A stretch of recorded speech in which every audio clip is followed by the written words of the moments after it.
안녕하세요, 여러분. 환영하고 축복합니다. 오늘은 192일차입니다. 세기사의 왕이신 하나님이라는 주제로 하나님 말씀 함께 나누겠습니다. 오늘은 다니엘 5장과 6장을 함께 나누겠습니다. 우리 먼저 기도하겠습니다. 사랑의 하나님 감사합니다. 오늘도 저희를 말씀 앞으로 불러주시니 감사합니다. 하나님, 세상의 어지러운 가운데 이 세상은 힘과 권력과 돈으로 가는 나라입니다. 그러나 하나님은 진정한 하나님께서 역사의 주관자 되시며 세상의 역사를 쥐락펴락하고 계시다고 하나님은 말씀하고 계십니다. 우리는 그 사실을 믿기에 오늘 또 우리가 말씀 앞에 엎드렸습니다. 주여 말씀하여 주시옵소서. 우리의 눈과 귀를 열어주십시오. 예수님의 이름으로 기도드렸습니다. 아멘. 네, 오늘도 다니엘서의 말씀을 통해서 그 살아계신 하나님이 어떻게 역사하시는지 그것을 우리는 살펴보도록 하는 시간이 되겠습니다. 다니엘 5장을 펴시고요. 자, 5장을 펴시면 처음에 무엇이 나오냐면 벨사살 왕이 잔치를 베푸는 내용이 나와요. 귀족 1000명을 이제 데려다 놓고 잔치를 베푸는 내용이 나오는데요. 자, 그 전에 앞서서 배경을 약간 설명을 해드릴게요. 자, 일반 고대 역사에서는 이 바벨론의 마지막 왕이 벨사살 왕이 아니라 나보니더스라고 나옵니다. 그래서 이 성경을 실현하는 비평가들은 거봐, 성경이 틀렸어. 성경의 역사성을 부인하게 됩니다. 그런데 1924년 이 사람 영국 사람입니다. 자, 이 사람이 뭔가를 발견했는데 어떤 것을 발견했냐면 마지막 왕이 나보니더스가 맞습니다. 그런데 이 나보니더스가 이 북부 아프리카의 테이마라는 곳을 3년간 정복 전쟁을 벌였어요. 그래서 이 바벨론 성을 그 아다들 벨사살에게 섭정왕을 시켜놓고 자기는 간 것입니다. 그래서 그 자료가 발견되어서 이 성경의 역사성이 성경이 거짓말을 써놓은 것이 아니구나. 그것이 다시 한 번 더 이 고고학적으로 증명되었다. 이렇게 말할 수가 있겠습니다. 이런 자료들이 대형 박물관에 영국에 가면 너무나도 많아요. 성경의 역사성에 대해서 정말 성경이 사실이구나. 그 앞에 무릎 꿇을 수밖에 없는 그런 사실들이 너무나도 많아요. 여러분들 영국 가면 거기 꼭 가보셨으면 좋겠어요. 그 말씀이 살아 움직이는 거 진짜 사실이구나. 그것을 이제 영국 가서도 이제 볼 수 있는 시간이 된 것 같아요. 저는 자, 지금 벨사살 왕이 귀족 1000명을 이제 위해서 큰 잔치를 베풀고 사치와 향락을 즐기고 있었습니다. 그런데 그날 어떤 날이었냐면 메드와 바사의 연합군의 수장인 이 고레스가 유브라데 강 상류를 이 양쪽에 이 수문을 이제 막아가지고 강줄기를 막아버리는 것입니다. 이게 물줄기를 돌려버린 거예요. 그래서 이 지금 바벨론 성이 어떻게 되어 있냐 하면은 이 바벨론 성이 아주 이제 강하고 이제 튼튼하게 지었어요. 성벽도 아주 강하게 지었어요. 자, 그 바벨론 성이 중간에 있으면 커다란 이제 해자를 유브라데스 강을 해자로 만들어서 난공불락의 성으로 만든 거예요. 우리가 지난번에 그 아수르 니느웨 할 때도 니느웨를 니느웨 성에 있다면 여기 티그리스 강을 해자로 이렇게 주위에 만들어서 난공불락의 성으로 만들어서 감히 침범하지 못하게 만들었다 그랬죠. 수심 깊게 해가지고 거대한 강줄기를 갖다가 했으니까 쉽게 침범하지 못하겠죠. 이 바벨론도 그랬다는 것이죠. 그런데 뛰는 놈 위에 나는 놈이 있다고 이 고레스가 그 강줄기를 군사들을 시켜가지고 그거를 돌려버린 것입니다. 이 유브라데스 강줄기를 많은 군사들을 한꺼번에 해서 그리고 이 해자의 수심을 낮게 해가지고 그날이 바로 그날이에요. 말라버리게 한 거예요. 그러자 이 들어가는 수문이 열린 것입니다. 수문을 이제 드러나게 한 것이죠. 그 해자에 숨겨져 있던. 그래서 그리로 이제 그날 고레스가 이제 들어가게 되는 날이에요. 그런데 이 사람은 이 벨사살은 귀족 1000명을 데려다 놓고 술 먹고 이렇게 취해가지고 이제 그런 모습이 지금 5장에 나오고 있는 거예요. 2절에 보시면 벨사살이 술을 마실 때 명하여 그의 부친 느부갓네살이 예루살렘 성전에서 탈취하여 온 금 은그릇을 가져오라고 명하였으니 나오죠. 자, 여기는 그 당시 이 고대의 이 근동에서는 이스라엘도 마찬가지입니다. 이 선조들을 그냥 아버지, 어머니 이렇게 그냥 씁니다. 할머니인데도 고조 할머니, 증조 할머니인데도 그냥 어머니라고 쓰고요. 그 고조 할아버지 뭐 이런데도 증조 할아버지인데도 그냥 부친이라고 씁니다. 그것이 우리나라하고 조금 다른 방식인데 그때는 그렇게 썼다 이렇게 보시면 되겠습니다. 그러니까 그게 바로 아버지가 아니라 선조죠. 선조 느부갓네살이 예루살렘 성전에서 탈취해 온 금 은그릇을 가져오라고 이제 명한 거예요. 자, 이 술 취하니까 이제 자랑을 늘어놓는 거죠. 내가 이제 그런 것들로 이제 먹고 있다. 나를 가시하는 것입니다. 귀족들과 왕후들과 후궁들이 다 그것으로 마시라 함이더라. 자, 이에 예루살렘 하나님의 전 성소 중에서 탈취해 온 이제 그것을 가지고 온 거예요. 자, 그것으로 마시고 있는데, 자, 그리고 그들의 신을 찬양하고 있는 거예요. 5절에 보시면 그때 사람의 손가락들이 나타나서 왕궁 촛대 맞은편 석회벽에 글자를 쓰는데 왕이 그 글자 쓰는 손가락을 본지라. 이에 왕이 즐기던 얼굴 빛이 변하고 그 생각이 범인하여 넓적다리 마디가 녹는 듯하고 그의 무릎이 서로 부딪힌지라. 그 정도로 막 불안했다는 것이죠. 자, 이 사람이 그 사람이 이렇게 과시하고 이렇게 하는 것을 보면 이 사람의 기본적인 마음 정서가 왕인데도 불구하고 불안한 마음이 있기 때문에 과시하기 위해서 이렇게 한다는 이야기를 많이 해요. 그러니까 사람들이 여러분들 되게 자기 과시를 많이 하는 사람들 있죠. 그러면 그 사람들을 보면 자기 자랑 많이 하네, 자기 과시 많이 하네. 그 사람의 이면에는 그 사람 속에 자기의 불안을 덮어버리기 위해서, 자기를 포장하기 위해서 그렇게 한다고 해요. 그러니까 이 벨사살도 지나치게 사치와 향락을 하잖아요. 어느 정도라야지 지나치게 이렇게 사치와 향락을 이제 누리고 있었죠. 자, 그렇다 이렇게 보시고 7절에 보시면 왕이 크게 소리질러 술객과 갈대아 술사와 점쟁이들을 불러오게 하고, 자, 무슨 일이 생기면 꼭 이제 이런 사람들을 부르는 것입니다. 바벨론의 지혜자들에게 말하되 누구를 막론하고 이 글자를 읽고 그 해석을 내게 보이면 자주색 옷을 입히고, 자, 세 가지를 약속합니다. 자주색 옷은 왕복을 의미합니다. 내가 지위를 왕처럼 이렇게 해주겠어. 그리고 금사슬을 그의 목에 걸어준다 하죠. 이 금사슬은 왕이 하사한 사람만 걸 수 있는 것이 이 금사슬 목걸이래요. 자, 그리고 그날의 셋째 통치자로 삼으리래요. 자, 만약에 이 벨사살 왕이 자기가 진짜 왕이라면 그걸 해석하는 사람에게 둘째 통치자 해야 되죠. 근데 셋째 통치자라고 했죠. 그 이유는 아버지 나부디노스, 그 다음에 두 번째가 자기 아들 벨사살 섭정왕, 그 다음에 내가 셋째 통치자로 삼겠어 이렇게 약속을 해줬다는 것이죠. 자, 그래서 저는 이게 도대체 무슨 언어로 적혀져 있길래 그 똑똑하다는 사람 다 불렀는데 이거 모를까 이렇게 했을 때 이게 우리 뒤에 나옵니다. 메네메네 데겔 우바르신, 이게 아람어래요. 아람어인데 이거를 못 읽을 수 있는 사람은 없겠죠. 그런데 이거를 읽기는 읽지만 이게 손이 이제 나타나서 쓰는데 이것이 도대체 무엇을 의미하는지, 도대체 누구를 타겟으로 해서 이 이야기를 이 손이 나타나서 쓰고 있는지 그거를 해석을 못 하겠다는 것이죠. 이 잘못 말했다가 또 목이 날아가는 것이죠. 자, 그런 지경이다 이렇게 생각하시면 좋겠습니다. 자, 8절을 보시면 그때 왕의 지혜자가 다 들어왔으나 능히 그 글자를 읽지 못하며, 다 글자를 읽지 못했다.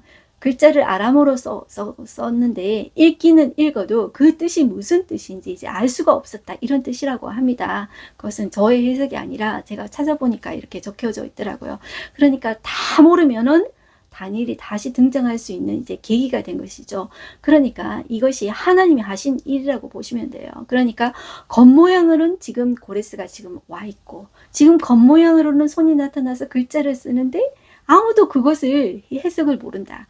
이것이 겉으로는 그렇지만 하나님의 역사다 이렇게 보셔야 된다는 것이죠. 자, 그래서 우리는 이제 우리 눈에 보이는 것으로 세상을 판단하면 안 돼요. 보이지 않는 것으로 하나님께서 역사하고 계신다. 그 눈이 우리에게 있어야 되겠습니다.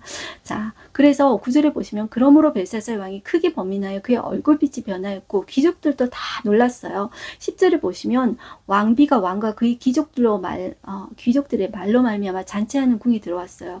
자, 이 왕비는 지금 벨사살 왕의 왕비가 아니라요, 느부갓네살을 아는 이제 그 선조의 이제 태후를 의미한다고 해요. 우리가 전에도 이제 이런 거 했었죠. 여호야긴 할 때도 왕과 왕비가 이제 같다 이렇게 하는데 그때도 태후라고 말씀드렸죠. 그러니까 이제 이런 식으로 표현을 쓰나 봐요. 그 당시에는 고대 근동에서는.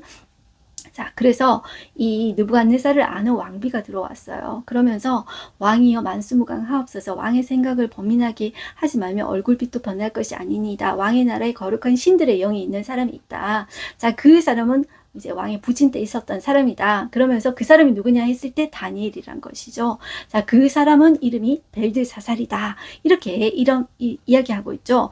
12절 보실까요? 왕이 벨드사살이라 이름하는 이 다니엘은 마음이 민첩하고 지식과 총명이 있어 능히 꿈을 해석하며 은밀한 말을 밝히며 의미는 풀 수 있었나이다. 이에 이제 다니엘을 부르소서, 그래 하시면 그가 그 해석을 알려드리리다. 해석을 알려드리리다. 이렇게 이야기하죠.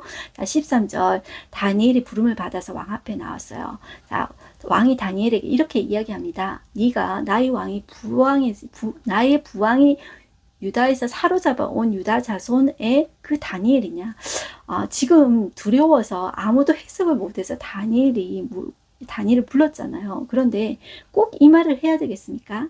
자, 이런 말이 너 포로지. 이런 식으로 기선을 제압하고 있는 그 왕의 모습을 볼 수가 있어요. 자, 이런 모습에서 무엇을 볼 수 있습니까?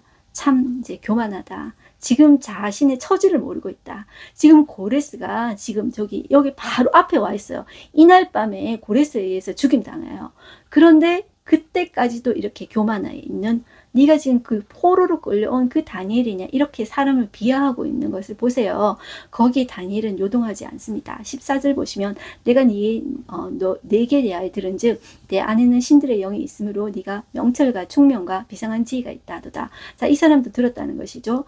자, 그 다니엘의 지혜와 명철은 어디에서 오냐 하면은 신들의 영, 하나님께 있다는 것을 들었다는 것이죠. 15절 지금 여러 수의 지혜자와 술객을 내 앞에 불러다가 그들에게 이 글을 읽고 그의 해석을 내게 알게 하라 했으나 그들이 다 그 해석을 내게 보이지 못하였다. 이렇게 이야기하고 있는 거예요. 자, 이제 내가 너한테 약속해 줄게. 네가 포로지만 네가 그 해석을 내게 알려준다면 내게 자주색 옷 입히고 금사슬 네 목에 걸어주고 그리고 셋째 통치자로 삼으리라. 이렇게 약속을 해줍니다. 그런데 다니엘은 그거 필요 없다고 그래요. 그렇지 않습니까? 그래서 이렇게 이야기해요. 17절에 대답하여 이르되 왕의 예물은 왕이 친히 가지시며 왕의 상급은 다른 사람들에게 주옵소서. 그럴지라도 내가 왕을 위하여 이 글을 읽으며 그 해석을 아뢰리이다. 그런 것 안 받아도 하겠습니다. 이것이에요. 자, 이것이 진정으로 멋진 것이 아닙니까? 이것이 세상과 다른 가치관입니다. 이것이 이 거룩한 하나님의 자녀의 파워입니다. 세상 사람들은 받아 누릴 거 다 받고 그러면서 아부를 떨고 하죠. 이 다니엘은 전혀 아부하는 것이 없습니다. 그런 거 안 주셔도 됩니다. 이것이 하나님의 사람입니다. 그래서 이러한 거룩함에서 파워가 나오는 것입니다. 이것이 하나님의 사람이라는 것이죠. 그래서 저와 여러분들이 우리가 정말 권력과 명예와 이런 돈이 없다 할지라도 이런 하나님의 자녀로서 가질 수 있는 이런 파워, 이런 것들이 우리 안에 있었으면 좋겠습니다. 18절 보시면 왕이여 지극히 높으신 하나님이 왕에 붙인 느부갓네살에게 나라와 큰 권세와 영광과 위엄을 주셨고 그에게 큰 권세를 주셨으므로 백성과 나라들과 언어가 다른 모든 사람들이 그의 앞에서 떨며 두려워했으며 그는 임의로 죽이며 임의로 살리며 임의로 높이며 임의로 낮추었더니 그가 마음이 높아지며 뜻이 완악하여 교만을 행함으로 교만했죠. 그의 왕위가 폐함받으며 그의 영광을 빼앗기고 사람 중에서도 쫓겨났어요. 왕위에서 폐함받고 사람 중에서도 쫓겨났어요. 그래서 그의 마음이 들짐승과 같았고 또 들나귀와 함께 살았대요. 7년간 그렇게 살았다는 것을 느부갓네살 고대에 이제 한참 잘 나왔던 전성기에 그 왕이 느부갓네살 왕이 그랬다는 것을 이 벨사살도 알고 있다는 것이죠. 자, 이 이야기를 한다는 것이죠. 폐위되고 쫓겨나고 7년간 들나귀와 들짐승들과 함께 살았다는 것을 알고, 자, 끝부분에 보시면 지극히 높으신 하나님이 사람 나라를 다스리시며 자기의 뜻대로 누구든지 그 자리에 세우시는 줄을 알게 이르렀나이다. 벨사살이여, 왕은 그의 아들이 되어서 다 이것을 다 알고도, 그러니까 이 자손들을 그냥 아들이라고 표현한다는 것도 계속 이렇게 따라서 가시면 되겠습니다. 당신이 그 사실을 분명히 안다고 다니엘은 이야기하고 있습니다. 이것을 다 알고도 아직도 마음을 낮추지 아니하고 도리어 자신을 하늘의 주제보다 높이며 그의 성전 그릇을 왕 앞으로 가져다가 왕과 귀족들과 왕후들과 후궁들이 다 그것으로 술을 마시고 왕이 또 보셔들지도 알지도 못하는 그 은, 구리, 쇠와 나무, 돌로 만든 신상들을 찬양하고 도리어 왕의 호흡을 주장하시고 왕의 모든 길을 작정하시는 하나님께는 영광을 돌리지 아니한지라. 자, 이러므로 그의 앞에 이 손가락이 나와서 이 글을 기록하였나이다. 자, 이렇게 읽습니다. 기록된 글자는 이것이니 메네 데겔 우바르신 아람어라고 합니다. 이 메네라는 말은 어떤 말이냐면 세다, 카운트하다, 이제 그 말을 반복해서 하는 것입니다. 반복해서 하는 말은 강조라는 것이죠. 하나님께서 당신을 세고 또 세어 보았습니다. 자, 데겔은 어떤 뜻이냐면 평가했다는 것이죠. 하나님이 당신의 행동을 평가해 보았습니다. 달아보았습니다. 자, 그 다음에 우바르시는, 우는 그리고라는 것 뜻이래요. 자, 우는 그랬더니 하나님께서 나누셨습니다. 메대와 바사인들에 의해서 그 왕국을 나누어 가지게 될 것입니다. 이렇게 이야기했다는 것이죠. 자, 26절에 보면 그 글을 해석하건대 메네는 하나님이 이미 왕의 나라의 시대를 세다라는 뜻이라고 했죠. 세워서 그걸 2번 반복했습니다. 그것은 강조, 하나님께서 반드시 하겠다는 것입니다. 그날 밤에 이 벨사살이 죽는 거예요. 세워서 그것을 끝나게 하셨다 하며 데겔은 왕을 저울에 달아보니 부족함이 보였다 하며 당신의 행동을 하나님께서 달아보셨다. 이것을 이야기하는 것이죠. 베레스는 왕의 나라가 나뉘어서 메대와 바사 사람에게 준바되었다 하민이다. 자, 이에 벨사살이 명해서 다니엘을 자주색 옷 입히고 금사슬 그의 목에 걸어주고 그를 위하여 조서를 내려 나라의 셋째 통치자로 삼았어요. 그런데 실제로 그날 밤에 갈대왕 벨사살이 죽임을 당했어요. 총사령관이 고레스예요. 고레스는 좀 젊고요. 그 당시 젊은 나이였고, 자, 그 메대 사람 다리오는 혹은 외삼촌이라고도 하고 장인이라고도 하더라고요. 그래서 이제 그 외삼촌이 장인이었다 이렇게 말을 하는 사람도 있는데, 일단 이 다리오가 이제 그 나라를 얻고 그때 다리오의 나이는 62세로 그가 이제 왕이 된 거예요. 자, 이제 하루 아침에 바벨론이 망한 거예요. 자기가 아수르하고 다른 나라 망하게 했죠. 그것처럼 자기가 망한 거예요. 벨사살이 망하고 그 다음에 하루아침에 제국이 메데 바사로 이제 바뀌게 된 거예요. 이 메디아는 1년 뒤에 바사, 페르시아로 흡수되게 됩니다. 그리고 다리오가 1년 한 다음에 바로 이제 뒤를 이어서 고레스가 왕이 되는 거예요. 6장으로 넘어오겠습니다. 자, 이 예언을 했던 이 다니엘을 이 다리오가 세상에 이런 사람이 있나? 이런 사람이 있나? 여러분들 그렇지 않습니까? 하물며 우리나라에도 정권이 바뀌면 사람들을 교체해버립니다. 이런 것도 있습니다. 여러분들 교회에서도 담임 목사님이 바뀌면 부교역자들도 다 바뀝니다. 세상이 그렇습니다. 그런데 제국이 지금 바뀌었습니다. 제국이 바뀌었는데 그 옆에 왕 옆에 다리오가 다니엘을 국무총리로 세우는 것을 볼 수가 있습니다. 그러니 여러분들 질투의 대상이 되지 않겠습니까? 그것이 이제 6장에 나오는 거예요. 6장으로 가보겠습니다. 다리오가 자기의 뜻대로 고관 120명을 세워서 바사에 이제 고관들 120명을 세웠어요. 자, 우리 에스더 할 때 나오겠지만 에스더 할 때 왕은 아하수에로 왕이거든요. 그때는 127개로 나누어서 이제 고관들을 세웠는데 지금 여기는 120명 세워서 전국을 통치하게 하고 또 그들 위해 총리 셋을 줬는데 다니엘은 그 중에 하나고 그 위에도 이제 으뜸인 거예요. 자, 이러니 여러분들 질투의 대상이 되겠죠. 이는 고관들로 총리에게 자기의 직무를 보고하게 하여 왕에게 손해가 없게 하려 함이었더라. 다니엘은 왕이 민첩하여 총리들과 고관들 위에 뛰어남으로 왕이 그를 세워 전국을 다스리게 하고자 한지라. 자, 이에 총리와 고관들이 국사에 대하여 다니엘을 고발할 근거를 찾고자 했어요. 이제 너무 속상하죠. 자기네 나라 사람도 아니고. 그런데 지금 유다 포로라고 그러는데 그 사람 지금 바벨론 이렇게 셋째 통치자라고 이렇게 왕이 올렸는데 그것도 그날 밤이잖아요.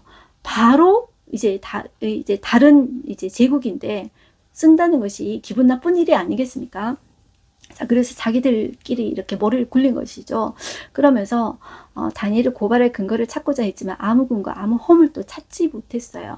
이는 그가 충성되어 아무 그릇됨도 없고 아무 허물도 없음이더라. 그들이 이르되 이 다니엘은 그 하나님의 율법에서 근거를 찾지 못하면 그를 고발할 수 없으리이다 하고, 이에 총리들과 고관들이 모여서 왕에게 나가서 그에게 말하되 다리오 왕이여 만수무강하옵소서. 자, 이렇게 이제 머리를 짭니다. 자, 율법으로 어떻게 얽어맬 것인가 할 때에, 자, 지금 이 법령을 세울 것입니다. 이렇게 이야기해요. 왕이여 그것은 곧 이제부터 30일 동안에 누구든지 왕 외에 어떤 신에게나 사람에게 무엇을 구하면 사적으로 던져넣기로 한 것이니다. 그런즉 왕이여 원하건대 금령을 세우시고 그 롯에 왕이 도장을 찍어서 메다와 밭에 고치지 않는 규례를 따라 그것을 다시 고치지 못하게 하옵소서 하고 꽝꽝꽝 하고 왕이 도장을 딱 찍어주세요 하고 이제 승인이 난 것입니다. 자, 그런데 10절을 보시면 다니엘이 이 롯에 왕이 도장이 찍힌 것을 알고도 자기 집에 돌아가서 윗방에 올라가 예루살렘으로 향한 창문을 열고 전에 하던 대로 하루에 3번씩 무릎을 꿇고 기도하며 그의 하나님께 감사하였대요. 자, 하나님께 감사하기도 하였대요. 여러분들 알고도 갔대요. 자, 이렇게 타협할 수도 있지 않습니까? 여러분들 30일 동안이잖아요. 기한이 있잖아요. 그러면 30일 동안에 기도 안 할 수도 있잖아요. 그리고 또 문을 안 열어놓고 다른 사람들 못 보게 그냥 자기 집에 몰래 들어가서 자기 혼자 그냥 기도할 수도 있잖아요. 근데 왜 그렇게 이제 하냐 말이에요. 이 다니엘은 눈에 보이는 사람에게 아부하지 않습니다.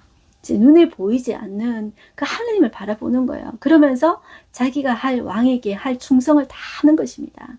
자, 이렇게 하고 그럼에도 불구하고 그의 하나님께 감사했더라. 정말 여러분들 이 상황에서 감사하는 기도를 할 수 있겠습니까? 다니엘은 근데 감사했대요. 그 상황에서 이게 다니엘의 감사였습니다. 자, 11절 그 무리들이 모여서 다니엘이 자기 하나님 앞에 기도하며 간구하는 것을 발견하고 그러면 그렇지 왕에게 나갔습니다. 30일 동안에 왕이여 누구시든지 어떤 신에게나 사람에게 구하면 사적으로 던져놓기로 했죠. 그리고 도장 찍었죠. 그런데 말이에요. 13절 보세요. 그들이 왕 앞에 말하여 이르되 왕이여 사로잡혀 온 유다 자손 중에 다니엘이 왕과 왕의 도장에 찍힌 금령을 존중하지 아니하고 하루 3번씩 기도하나이다. 여러분들 아까 그 벨사살 왕이 네가 사로잡혀 온 유다 자손 중에 그 다니엘이냐 이렇게 물었죠. 이 사람도 이렇게 이야기합니다. 너 포로지 이런 거예요.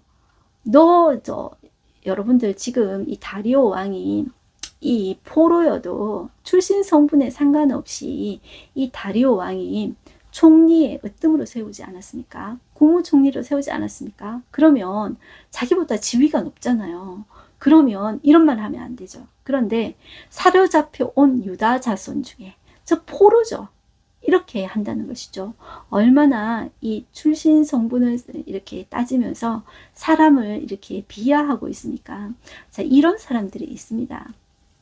너가 아버지 뭐 하시노? 이거 이제 옛날에 개그맨인가 하여튼 어떤 그 연예인이 한 말인데요.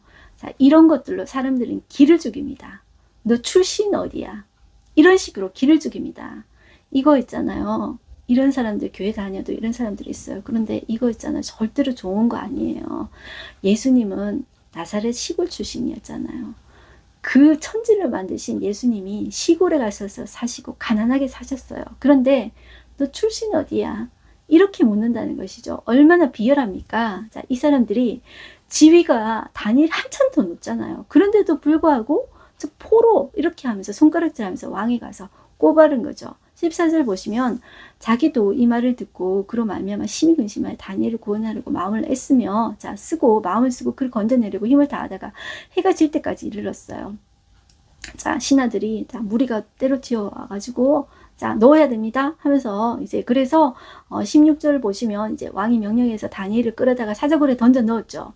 그죠? 그러면서 왕이 다니엘에게 이르되 이렇게 이야기합니다. 네가 항상 섬기는 너의 하나님이 너를 구원하시리라.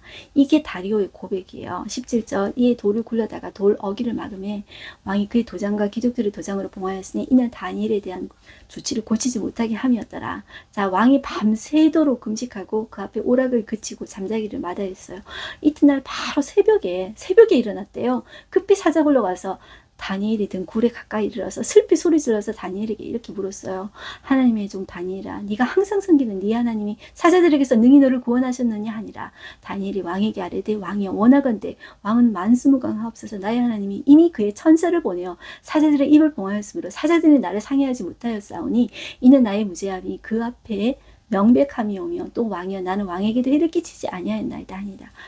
이렇게 한 거예요. 그러니까 왕이 심히 기뻐해서 다니엘을 굴에서 올리고, 자, 올려서 보니까 몸이 조금도 상하지 아니한 거예요. 그리고 다니엘을 참수한 사람을 그 가족까지 다 해가지고 사자굴에 던져 넣었더니 이 사자가 바닥에 닿기도 전에 그들을 다 옮겨서 뼈까지도 다 부서뜨리고 이제 했다는 것이죠. 자, 그래서 25절을 보면 다리오 왕이 이 온 땅에 있는 모든 백성과 나라들과 언어가 다른 모든 사람들에게 조서를 내렸어요. 이렇게 이야기해요. 26절 보시면 내가 이제 조서를 내리노라. 내 나라 가날 아래에 있는 사람들은 다 다니엘의 하나님 앞에서 떨며 두려워할지니 그는 살아계신 하나님이시요 영원히 변하지 않으실 것이며 그의 나라는 멸망하지 아니할 것이요 그의 권세는 무궁할 것이며 그는 구원하기도 하시며 건져내기도 하시며 하늘에서든지 땅에서든지 이적과 기사를 행하시는 이로써 다니엘을 구원하여 사자의 입에서 벗어나게 하셨습니다 하였더라. 이 다니엘이 다리오 왕의 시대와 바사 사람 고레스 왕의 시대에 형통하였더라. 자, 이렇게 하나님께서 왕 옆에 있게 하셔서 하나님께서 그의 백성을 돌보게 하시는 것입니다.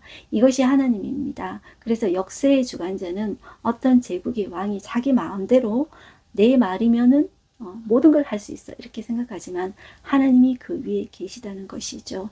이 지금 제국의 왕 다리오는 이 하나님을 발견하게 되고 그 하나님을 이제 높여 찬양하고 있는 모습을 보세요.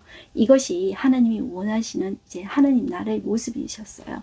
자, 이것이 이스라엘이 그런 나라가 되기를 원하셨는데 이스라엘이 그걸 못 해내고 이 하나님의 사람들이 이렇게 있을 때 그 하나님의 사람을 보고 이방의 왕이 이렇게 고백하게 된 것이죠. 자, 오늘 하루 한 절 말씀 보겠습니다. 내가 이제 조서를 내리노라. 내 나라 관할 아래에 있는 사람들은 다 다니엘의 하나님 앞에서 떨며 두려워할지니 그는 살아계신 하나님이시요 영원히 변하지 않으실 것이며 그의 나라는 멸망하지 아니할 것이요 그의 권세는 무궁할 것이며 그는 구원하기도 하시며 건져내기도 하시며 하늘에서든지 땅에서든지 이적과 기사를 행하시는 이로써 다니엘을 구원하여 사자의 입에서 벗어나게 하셨습니다 했더라.